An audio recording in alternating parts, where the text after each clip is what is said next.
अक्टूबर 2023 में हमास ने इजराइल में जो बर्बरता दिखाई, उसके बाद से गाजा पट्टी में हालात लगातार बद से बदतर होते जा रहे हैं। इस संघर्ष का सबसे बड़ा खामियाजा फिलिस्तीनी जनता भुगत रही है। इजरायली हमले में अब तक 59,000 से ज्यादा फिलिस्तीनी मारे गए हैं। 90% घर जमींदोज हो चुके हैं। टेंट में बूढ़े और बच्चे दिन गिन रहे हैं। खाने के लिए कुछ भी नहीं बचा है। गाजा में हर तीसरा इंसान कई दिन भूखे रहने को मजबूर है।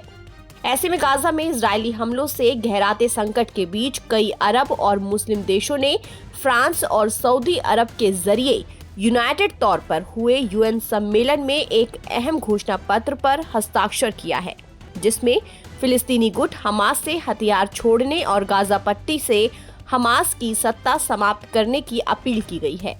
साथ ही इजराइल फिलिस्तीन जंग के समाधान के तौर पर टू नेशन थ्योरी को भी समर्थन दिया गया है, ताकि गाजा में चल रहे विनाशकारी युद्ध को खत्म करने का रास्ता निकाला जा सके। न्यू अरब की रिपोर्ट के मुताबिक यूरोपीय संघ और अरब लीग ने अपने घोषणा पत्र में कहा है कि गाजा जंग को खत्म करने के लिए हमास को गाजा से अपनी सत्ता खत्म करनी चाहिए और हथियार फिलिस्तीनी अथॉरिटी को सौंपने चाहिए। ये काम इंटरनेशनल हिस्सेदारी और समर्थन के साथ होना चाहिए, ताकि एक आजाद फिलिस्तीनी स्टेट के टारगेट को हासिल किया जा सके। ये कदम अंतर्राष्ट्रीय स्तर पर गाजा में शांति बहाली और स्थायी समाधान की दिशा में एक अहम पहल मानी जा रही है। सऊदी अरब के साथ सम्मेलन की अध्यक्षता करने वाले फ्रांस ने इस घोषणा पत्र को अभूतपूर्व बताया है।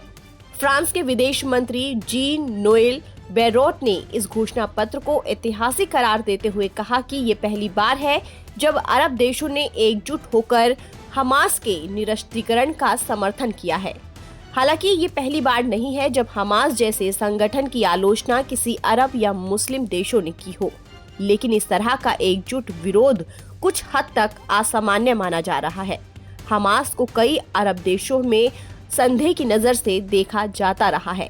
ये ऐलान उस वक्त हुआ है जब गाजा में जंग को खत्म करने के लिए अंतर्राष्ट्रीय दबाव बढ़ता जा रहा है और फिलिस्तीनियों के लिए एक आजाद देश की मांग को फिर से मजबूती मिल रही है। भारत ने भी यूएन की गाजा को लेकर मीटिंग में कहा है कि वो टूट और चाहता है कि जंग में मासूम फिलिस्तीनियों की जान ना जाए। अब सवाल ये उठता है कि क्या हमास मुस्लिम देशों की ओर से उठी इस मांग को मानेगा या नहीं। ताज़ा अपडेट के लिए आप बने रहिए नवभारत टाइम्स के साथ।